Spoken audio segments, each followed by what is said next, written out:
Halo Bapak Ibu, Saudara-saudari sekalian. Bersama saya lagi Chandra Teja dari channel Kristen Ngakunya. Channel yang membahas kekristenan yang murni, terbebas dari klinik dan pemahaman yang melenceng. Bagi Anda yang belum subscribe channel saya, silakan subscribe channel saya. Tekan loncengnya agar Anda dapat notifikasi setiap kali saya mengupload video-video saya. Oke, pada kali ini saya akan meneruskan ke bagian 11, yaitu Kristen Persepuluhan yang ke-11, mengenai Yesus tidak pernah menarik persembahan persepuluhan. Kalau gereja-gereja modern sekarang menarik gitu ya, persembahan persepuluhan, tetapi Yesus justru memberikan contoh tidak menarik persembahan persepuluhan. Bapak bisa aja Alkitab yang mengatakan, nanti saya bahas. Tapi saya ulas sedikit ya. Sebelum saya bahas Yesus yang tidak menarik persembahan persepuluhan, yaitu tentang Yesus yang tidak mengajarkan persepuluhan di bagian 10 yang lalu. Nah, banyak orang yang bilang, Pak, gembala sidang saya, pendeta saya bilang, Matius 23 ayat 23 itu adalah justru ayat di mana Yesus mengajarkan persepuluhan. Ayat itu kan sudah saya bahas ya di bagian 10. Di situ Yesus mengecam ahli Taurat dan orang Farisi. Kalau Anda benar-benar kuliah teologi dan benar-benar belajar teologi yang benar, maka ketika memahami ayat ada konteks yang harus Anda perhatikan. Konteksnya apa? Yang paling gampang saja. Kepada siapa percakapan itu atau ayat itu ditujukan? Dalam hal ini jelas ayat ini ditujukan kepada ahli-ahli Taurat dan orang Farisi, dan di mana Yesus mengecam ahli Taurat dan orang-orang Farisi sesuai dengan judul perikopnya. Oke, begitu juga di Lukas 11 ayat 42 yang isinya kurang lebih sama, ya. Dan juga ketika Yesus membandingkan pemungut cukai dengan orang Farisi yang merasa benar karena memberikan persepuluhan di Lukas 18 ayat 12. Konteksnya adalah kepada siapa ayat itu ditujukan, atau kepada siapa saat itu Yesus sedang berbicara. Saya kasih contoh. Di Perjanjian Lama, di kitab Yunus 1-2, maksud saya Yunus 1 ayat 2. Ya, di situ Tuhan bilang ke Yunus, pergilah ke Niniwe. Pertanyaannya, apakah seluruh orang Yahudi harus pergi ke Niniwe? Apakah orang Kristen harus pergi ke Niniwe? Tidak. Tuhan hanya berbicara kepada Yunus. Jadi konteksnya hanya kepada Yunus. Tidak semua orang Yahudi, apalagi orang Kristen disuruh ke Niniwe. Oke? Itu maksudnya mengerti konteks. Kemudian, di Hosea 3 ayat 1. Hosea disuruh untuk sanalah kamu cintai dan berzinalah. Kalau disederhanakan, kawinilah itu wanita sundal, pelacur. Nah, Tuhan sedang berbicara kepada Hosea saja. Tidak seluruh orang Yahudi disuruh mencintai dan berzina dengan pelacur. Apalagi orang Kristen. Ya enggak lah, konteksnya Tuhan cuma berbicara kepada Hosea. Ya, jadi mulai ngerti ya konteks.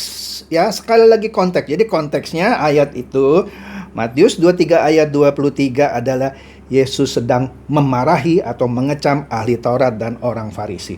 Jadi bukan sedang mengajarkan persepuluhan ya. Itu 3 penyebutan pertama yang saya bahas di bagian sebelumnya. Sekarang saya akan bahas lagi 7 penyebutan tentang persepuluhan di Perjanjian Baru. Karena saya bilang kan hanya ada 10 kali penyebutan persembahan persepuluhan. Ada 7 lagi yang Anda bisa lihat di Ibrani 7 ayat 2 sampai 10. Ibrani 7 ayat 2 sampai 10.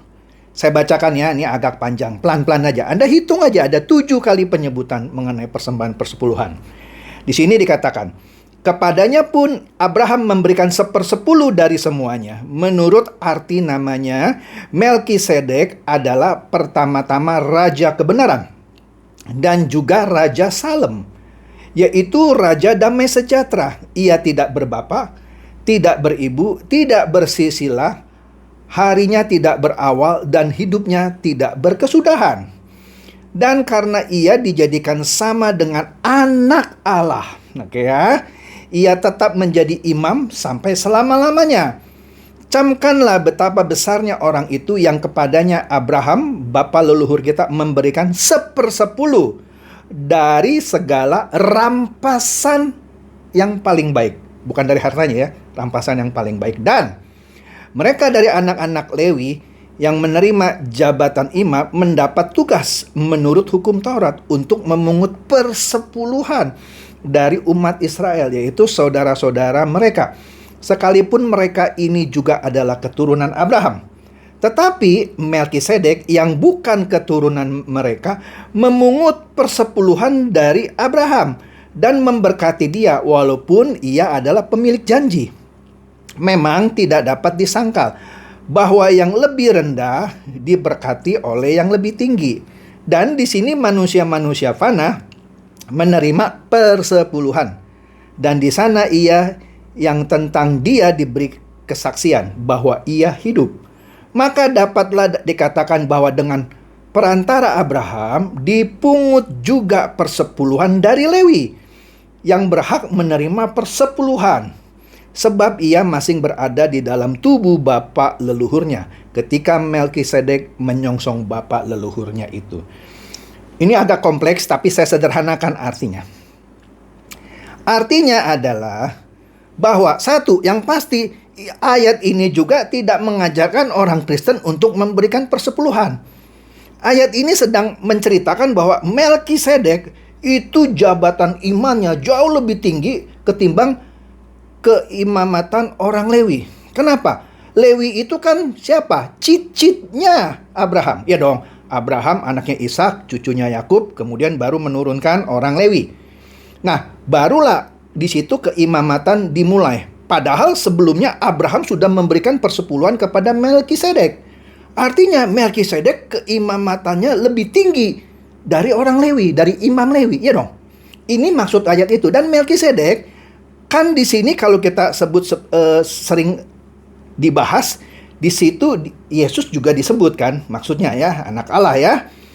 Artinya Yesus itu keimamatannya lebih tinggi dari imamat orang Lewi. Itu maksud ayat di Ibrani itu, ya.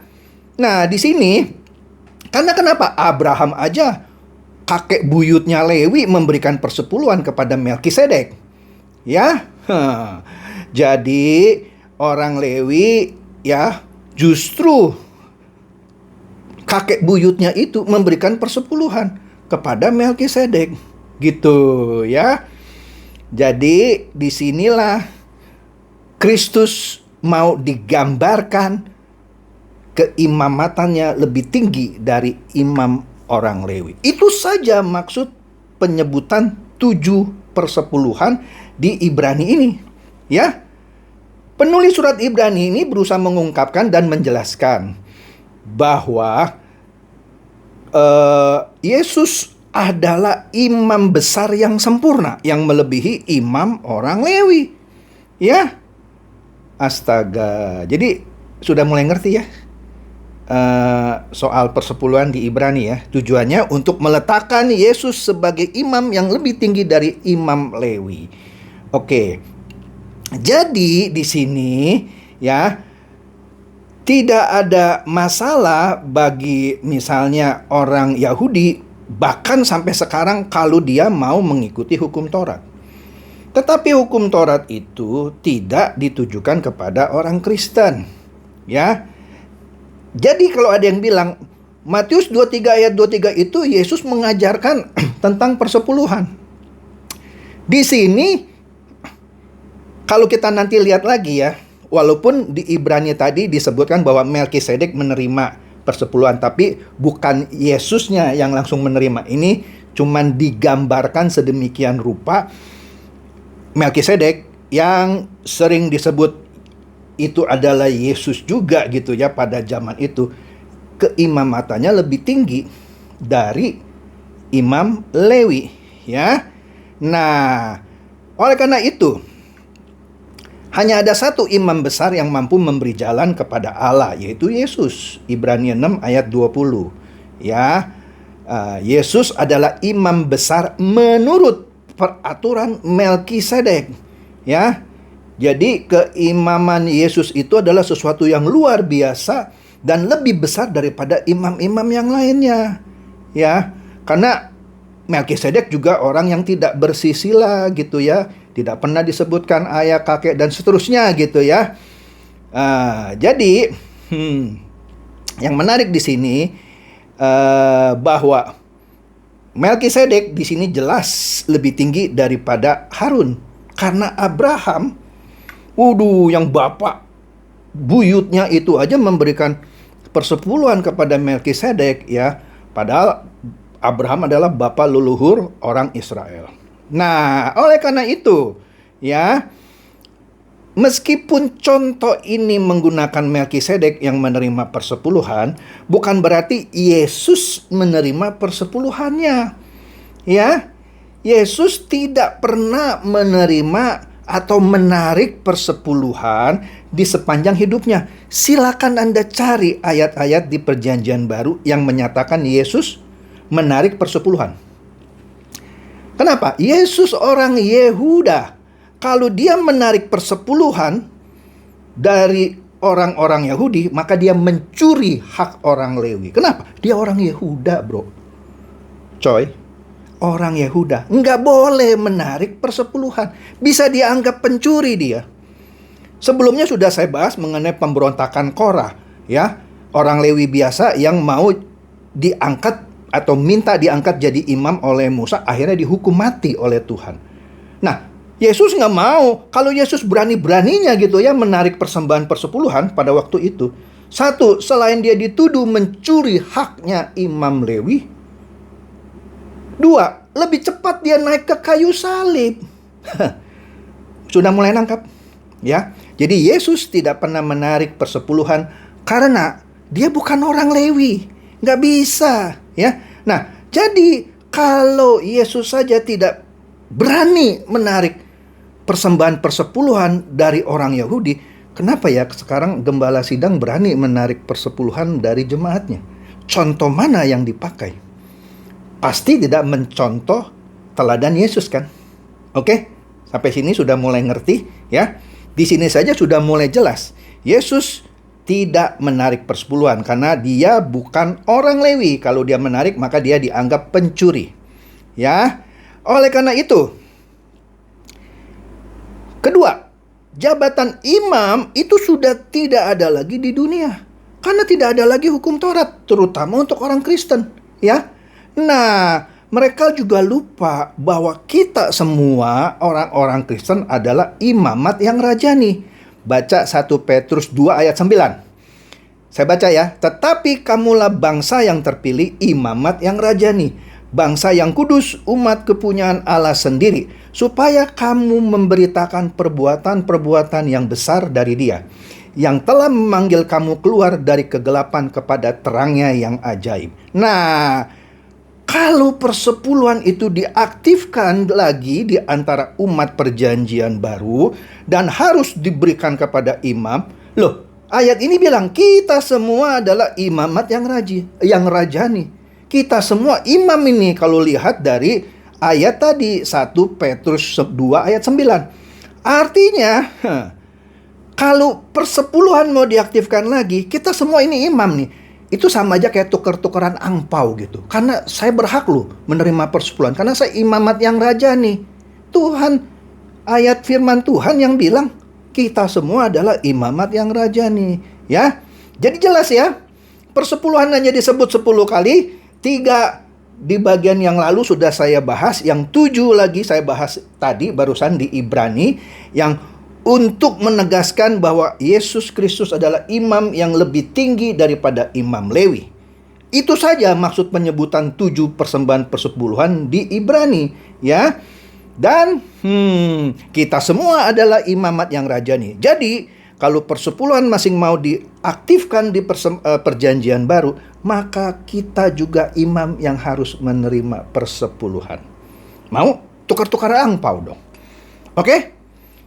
Nanti saya akan lanjutkan lagi mengenai Yesus juga selain tidak menarik atau menerima persembahan persepuluhan, ternyata Yesus juga tidak memberi Dan rasul-rasul juga tidak memberi persembahan persepuluhan. Lah kita harus meneladani Yesus dan rasulnya dong, bukan kehidupan orang-orang Yahudi.